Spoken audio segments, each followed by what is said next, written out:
perkenalkan, saya Dr. Prita Dianti. Saat ini saya sebagai dokter umum di salah satu klinik di Jakarta Selatan dan juga sebagai konselor laktasi di tim Mamanesia Indonesia.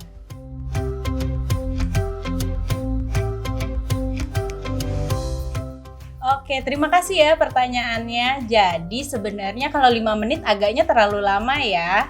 Nah, kalau yang kita tahu aman atau tidaknya itu sebenarnya tergantung dari beberapa faktor. Yang pertama itu misalnya durasinya. Tentu ya, makin lama makanan jatuh, bakteri akan lebih cepat berkembang. Nah, itu membuat makanan akan lebih kotor dibandingkan yang baru jatuh. Nah, kalau misalnya permukaannya itu ternyata permukaannya bersih gitu, mungkin bisa jadi kita mengangkat sedikit, membuang yang bagian kotor dan sisanya kita makan supaya tidak terlalu mubazir. Nah, selain permukaan juga jenis makanannya. Biasanya makanan-makanan yang lebih basah itu lebih cepat menyerap bakteri-bakteri dibandingkan makanan-makanan kering. Kalau misalnya jatuhnya ke lantai, lantainya ternyata kotor atau belum disapu, belum dipel, atau jelas bekas dari ada binatang-binatang lain yang lewat, itu baiknya sih tidak dikonsumsi lagi. Nah, pilihannya kalau memang tahu lantainya memang bersih dan terjaga higienitasnya, mungkin kita bisa ambil bagian bawah yang kotornya dan sisanya bisa kita makan seperti biasa.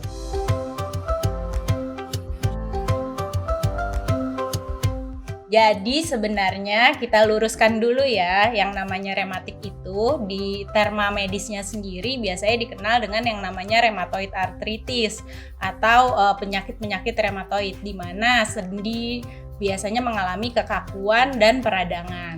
Jadi mandi malam itu sebenarnya tidak menyebabkan rematik, tetapi pasien-pasien yang sudah rematik baiknya tidak mandi malam karena itu malah meningkatkan kemungkinan otot dan sendinya menjadi kaku yang mengakibatkan akhirnya nyeri.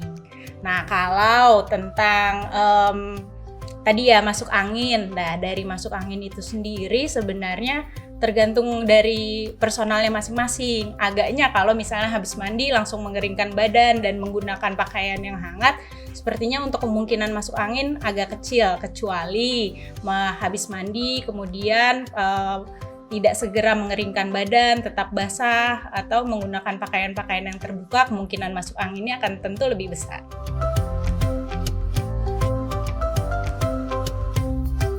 Jadi menahan nafas dapat mengatasi cegukan. Caranya itu dengan menarik nafas, kemudian menahannya selama kira-kira 10 detik dan membuangnya secara perlahan.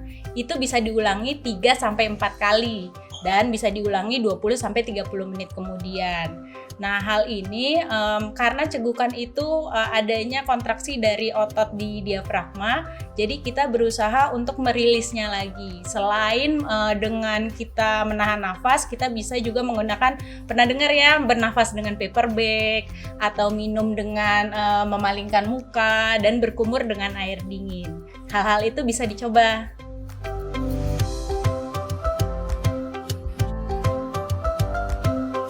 Anak mandi saat sedang cacar air malah dibolehkan dan dianjurkan. Kenapa? Karena saat keadaan cacar air, kulit harus tetap terjaga higienitasnya. Nah, saat mandi, hal-hal ini yang perlu diperhatikan. Pertama, misalnya saat menggosok dengan sabun tidak terlalu keras agar lentingan-lentingan cacarnya tidak pecah. Yang kedua, menggunakan air yang tidak terlalu panas maupun tidak terlalu dingin. Tujuannya ini juga bisa untuk menghilangkan gatal. Yang ketiga, saat menggunakan handuk, baiknya hanya ditepuk-tepuk saja, jadi tidak digosok agar kulitnya tetap baik.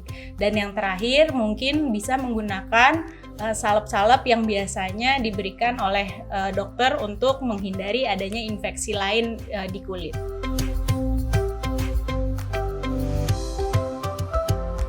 Jadi, pertumbuhan gigi itu bisa ditandai dengan salah satunya demam. Betul sekali, karena saat bertumbuh gigi, otomatis gusi akan mengalami yang namanya peradangan. Gimana peradangan? Karena si giginya itu ingin keluar dari gusinya.